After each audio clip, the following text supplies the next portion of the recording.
दोस्तों आप सभी का बहुत बहुत स्वागत है हमारे चैनल में। इस वीडियो के अंदर अभी हम लोग लूसेंट सामान्य ज्ञान इससे रिलेटेड जो है इम्पोर्टेंट 40+ क्वेश्चन इस वीडियो में देखने वाले हैं। तो आप इस वीडियो को बहुत ध्यान से लास्ट तक देखिए। चैनल पर नया है तो चैनल को सब्सक्राइब करके बेल आइकन प्रेस करें। और आप इन टोटल क्वेश्चन में से कितने क्वेश्चन जो है सही कर पाते हैं अपना स्कोर कमेंट बॉक्स में ज़रूर बताएँ। तो देखिए यहाँ पर हमारा पहला क्वेश्चन दिया गया है, संविधान के किस अनुच्छेद के तहत राष्ट्रपति को संसद का संयुक्त अधिवेशन बुलाने का अधिकार है। तो देखिए करेक्ट आंसर बी हो जाएगा। अनुच्छेद 108 के तहत जो है राष्ट्रपति को संसद का संयुक्त अधिवेशन बुलाने का अधिकार है, याद रखना है अनुच्छेद 108 है।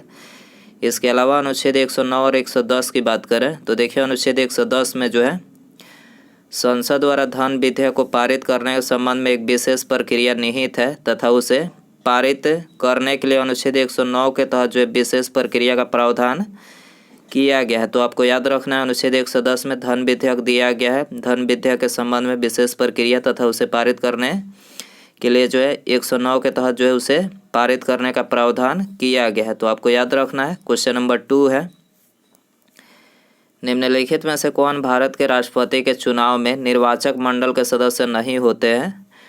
तो देखिए करेक्ट आंसर डी हो जाएगा। राज्य विधान परिषद के निर्वाचित जो सदस्य होते हैं तो ये राष्ट्रपति के चुनाव में निर्वाचक मंडल के सदस्य नहीं होते हैं। ठीक है, अगला क्वेश्चन नंबर 3 है, नीति निर्देशक तत्व के संबंध में गलत कथन को चुनिए। गलत कथन को इसमें आपको चुनना है। तो देखिए यहाँ पर ऑप्शन डी करेक्ट हो जाएगा। इन्हें लागू करने के लिए न्यायालय में ले जाया जा सकता है। तो देखिए ये कथन गलत है और बाकी ये तीनों करेक्ट है। संविधान के भाग 4 में इसका उल्लेख किया गया है। आयरलैंड के संविधान से इसे ग्रहण किया गया है तथा डॉक्टर अंबेडकर ने इसे संविधान की अनोखी विशेषता कहा है। तो यहाँ पर ये तीनों जो है नीति निर्देशक तत्व के संबंध में करेक्ट है। इसके अलावा नीति निर्देशक तत्व की बात करें तो इसका उल्लेख जो है भारतीय संविधान के भाग 4 के अनुच्छेद 36 से 51 तक में किया गया है। तो याद रखना है। क्वेश्चन नंबर 4 है, किस संविधान संशोधन के द्वारा मौलिक कर्तव्य को संविधान में जोड़ा गया। तो देखिए मौलिक कर्तव्य को संविधान में ये 42वें संविधान संशोधन के द्वारा जोड़ा गया। ऑप्शन सी यहाँ पर करेक्ट हो जाएगा। क्वेश्चन नंबर 5 है, संविधान के भाग 12 में किससे संबंधित प्रावधान किया गया है। संविधान के भाग 12 में किससे संबंधित प्रावधान किया गया है। तो ये केंद्र और राज्यों के मध्य वित्त का बंटवारा, ठीक है, इसमें दिया गया है भाग 12 में केंद्र व राज्यों के मध्य वित्त का बंटवारा से संबंधित प्रावधान जो इसमें दिया गया है ये हो जाएगा।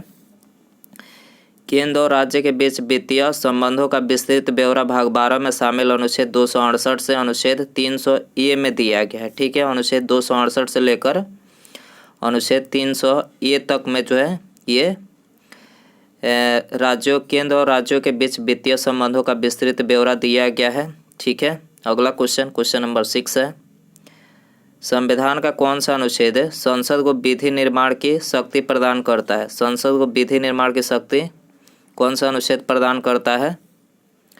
तो ये अनुच्छेद 253 प्रदान करता है। अनुच्छेद 253 डी हो जाएगा। अगला क्वेश्चन है, संविधान के भाग 17 में संघ के शासकीय प्रयोजनों के लिए प्रयोग होने वाले अंकों का वर्णन है, यह निम्नलिखित में से है।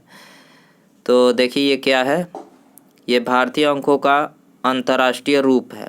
ठीक है, भारतीय अंकों का अंतर्राष्ट्रीय रूप, ऑप्शन सी करेक्ट हो जाएगा। क्वेश्चन नंबर 8 है, किस शासक को उसके सिक्कों पर बीड़ा लिए हुए अंकित किया गया है। किस शासक को उसके सिक्कों पर बीड़ा लिए हुए अंकित किया गया है। तो समुद्रगुप्त को किया गया है। समुद्रगुप्त के उनके सिक्के पर जो है इनको बीड़ा लेते हुए जो अंकित है, ठीक है, इनका चित्र अंकित है। समुद्रगुप्त की बात करें तो इन्हें भारत का नेपोलियन भी कहा जाता है। भारत का नेपोलियन, याद रखना है। अगला क्वेश्चन है, वैदिक काल में आजीवन अविवाहित रहने वाली कन्याओं को क्या कहा जाता था। तो देखिए आजीवन अविवाहित रहने वाली कन्याओं को जो है अमाजू कहा जाता था। अमाजू, याद रखना है। अमाजू बी हो जाएगा। ताम्र पाषाणिक स्थलों में अनाज का सबसे बड़ा साक्ष्य किस स्थल से प्राप्त हुआ है। किस स्थल से प्राप्त हुआ है, नौदा टोली से। ठीक है, ताम्र पाषाणिक स्थलों में अनाज का सबसे बड़ा साक्ष्य नौदा टोली से प्राप्त हुआ है। निम्नलिखित में से किस संगठन का नाम वर्ष 1885 में बदलकर भारतीय राष्ट्रीय कांग्रेस रखा गया। तो भारतीय राष्ट्रीय संघ, ठीक है, भारतीय राष्ट्रीय कांग्रेस का जो पहला नाम था भारतीय राष्ट्रीय संघ था, लेकिन इसे 1885 में बदलकर भारतीय राष्ट्रीय कांग्रेस रखा गया। तो याद रखना ये हो जाएगा। मसद जागीर की शुरुआत किस मुगल शासक ने की? मसद जागीर, इसकी शुरुआत जो है औरंगजेब ने किया था। औरंगजेब, ऑप्शन सी करेक्ट हो जाएगा। अगला क्वेश्चन है, फतवा आलमगीरी मुसलमान कानूनों का एक संकलन निम्नलिखित में से किस शासक के शासनकाल में लिखा गया था? तो ये लिखा गया था औरंगजेब के शासनकाल में। औरंगजेब, ऑप्शन बी करेक्ट हो जाएगा। अगला क्वेश्चन है, कलकत्ता में हिंदू कॉलेज के संस्थापक कौन थे? कलकत्ता में हिंदू कॉलेज के संस्थापक कौन थे? राजा राम मोहन राय थे। राजा Ram Mohan Roy, option D correct हो जाएगा। अगला क्वेश्चन है, लॉर्ड डलहौजी द्वारा भारत में रेलवे लाइन डालने का मुख्य उद्देश्य क्या था? तो भारत में रेलवे लाइन डालने का जो मुख्य उद्देश्य था वो था खानों और बंदरगाहों को जोड़ना। ठीक है, खानों को बंदरगाहों से जोड़ना जो इसका मुख्य उद्देश्य था। ठीक है, सी हो जाएगा। अगला क्वेश्चन है, द्वितीय गोलमेज सम्मेलन में कांग्रेस का प्रतिनिधित्व किसने किया? दूसरे गोलमेज सम्मेलन में तो महात्मा गांधी जी ने किया था। महात्मा गांधी जी, सी हो जाएगा। निम्नलिखित ब्रिटिश प्रधानमंत्रियों में से किसने भारत में क्रिप्स मिशन भेजा? किसने भारत में क्रिप्स मिशन भेजा? विंस्टन चर्चिल ने भेजा था। विंस्टन चर्चिल, ऑप्शन सी हो जाएगा। फ्रिज का पानी पीने से कौन सी बीमारी होती है? फ्रिज का पानी पीने से कौन सी बीमारी होती है? कब्ज होता है। कब्ज, ऑप्शन डी हो जाएगा। भारत की राष्ट्रीय सब्जी क्या है? भारत की राष्ट्रीय सब्जी आलू। आलू जो है ये भारत का राष्ट्रीय सब्जी है। किस कीमत को किसानों के लिए बीमा कीमत की संज्ञा दी गई? किस कीमत को किसानों के लिए बीमा कीमत की संज्ञा दी जाती है? तो ये दी जाती है न्यूनतम समर्थन मूल्य को। न्यूनतम समर्थन मूल्य, ठीक है, सी हो जाएगा। अगला क्वेश्चन है, राष्ट्रीय कृषि तथा ग्रामीण विकास बैंक यानी नाबार्ड की स्थापना किस समिति की अनुशंसा पर की गई थी?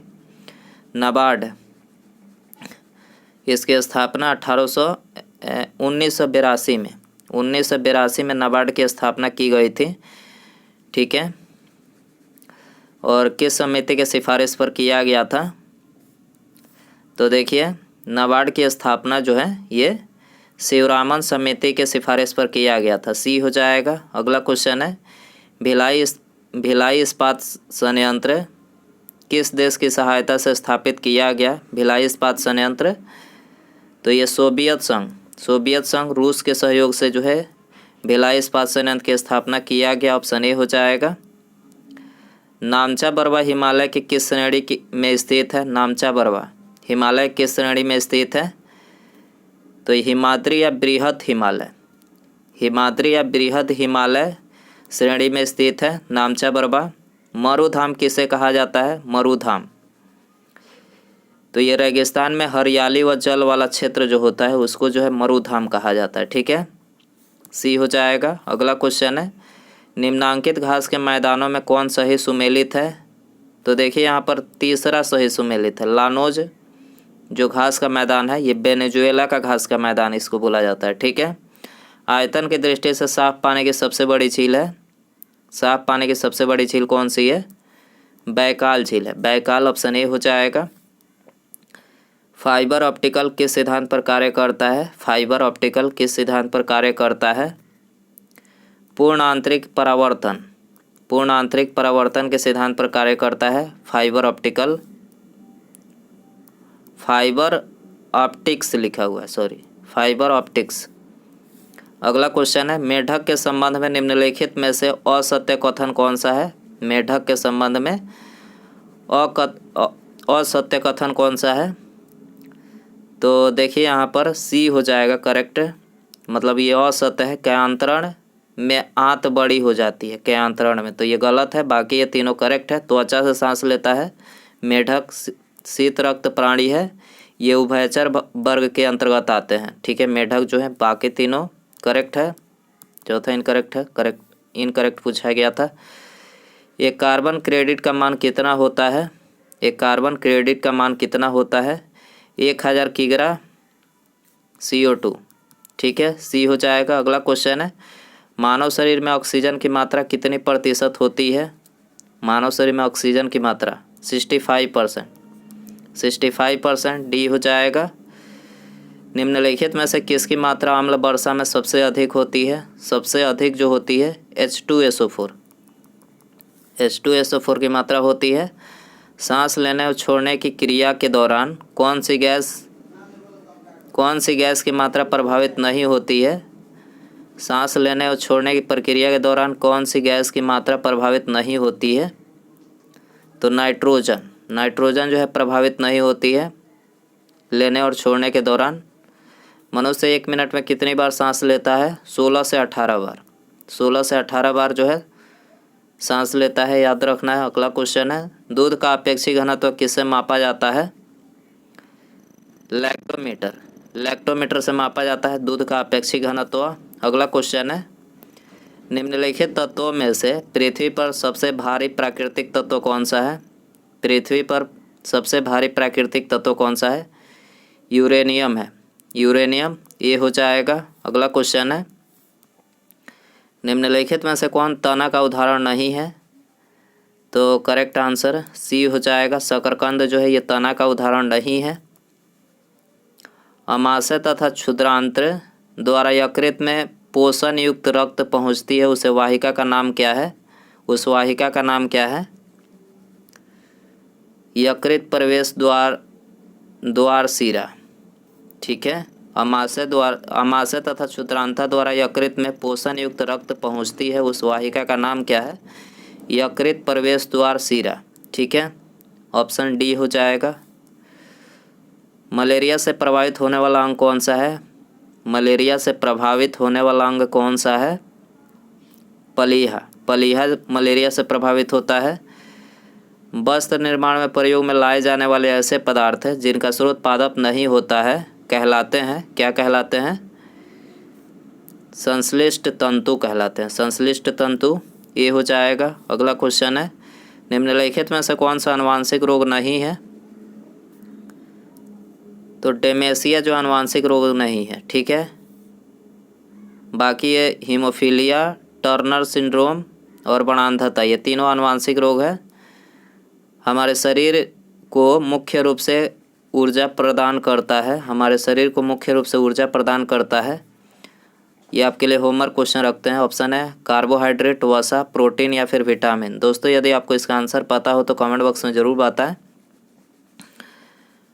और आप इन टोटल क्वेश्चन में से कितने क्वेश्चन सही कर पाएँ अपना स्कोर भी कमेंट में बता सकते हैं। और चैनल पर नया है तो चैनल को सब्सक्राइब करके बेल आइकन प्रेस करें। ठीक है, और वीडियो को लाइक ज़रूर कर दें। मिलते हैं अगले वीडियो में। नमस्कार, जय हिंद, जय भारत।